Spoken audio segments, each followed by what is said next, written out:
Mr. Vikram Nair.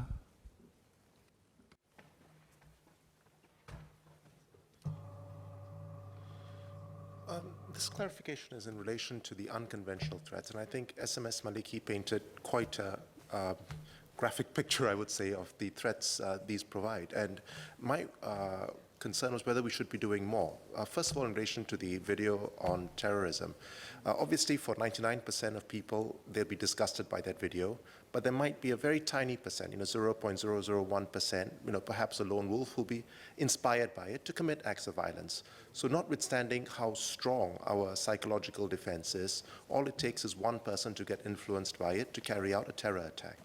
The countervailing risk, of course, is other people may generalize and say, this is what Muslims do, which I think in Singapore that's not, a big issue, but it could be if our psychological defense is not strong. So I think there's actually very strong reason to identify and take steps to weed out such videos, either to, first of all, find out the source, and second, potentially to take legal action against the people who put up and circulate this. Secondly, in relation to fake news, I think the example of halal pork was also, again, very compelling. It surfaced in 2007. Obviously, it's divisive because it suggests NTUC is trying to sell pork to Muslims. It was untrue. NTUC clarified. But then it surfaced again 6 or 7 years later. But this shows the power of fake news, right? Fake news is sensational. Therefore, it gets circulated. The truth is rather boring. It doesn't get circulated. So the truth is almost always trumped by fake news. So could we take further steps to identify the creators of this fake news and take other action against them? I think psychological defense is resistance, but if we can eliminate the virus, that's even better. Thank you. I thank Mr. Nair for those remarks. I think we totally agree what we need to do to ensure that there is a comprehensive response to all these unconventional threats, whether it's images. I just wanted to highlight one example. Just one image may create reactions in different groups of people.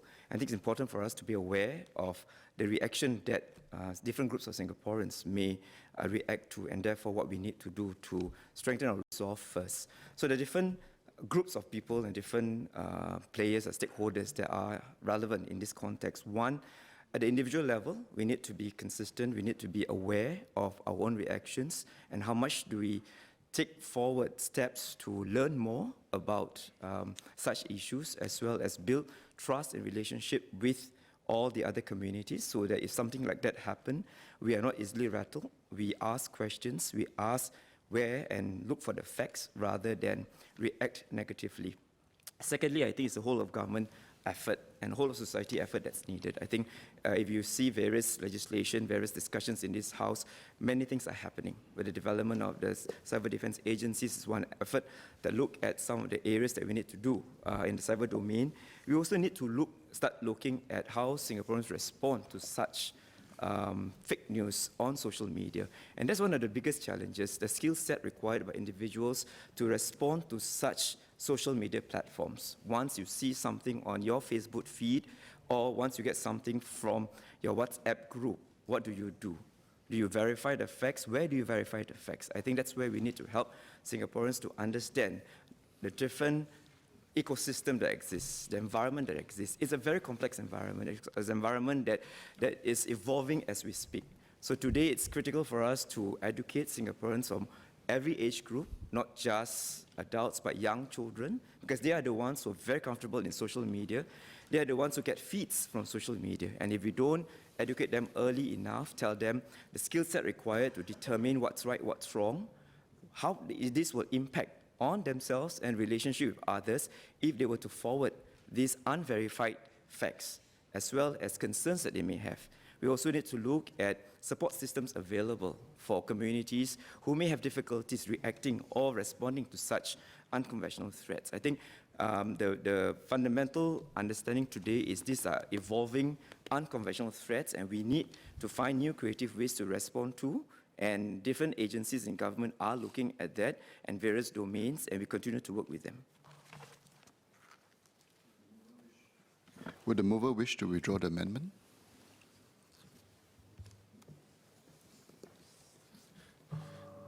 I'd like to thank Minister Ng for sharing a compelling view on our defense and the importance of it remaining sustainable and comforting us that it will be sustainable for the upcoming years. Minister Ong for sharing with us on national service and the important evolutions taking place. I'll get my fitness tracker soon. And for SMS Maliki for sharing with us on psychological defense.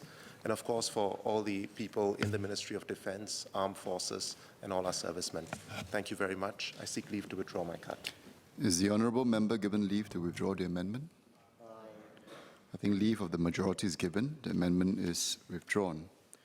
The question is that the sum of 14,238,100,500 for Head J stand part of the main estimates. As many as of the opinion say aye. To the contrary say no. I think the ayes have it. The ayes have it. The question is that the sum of $761 million for Head J stand part of the development estimates. As many as are of the opinion say aye. To the contrary say no.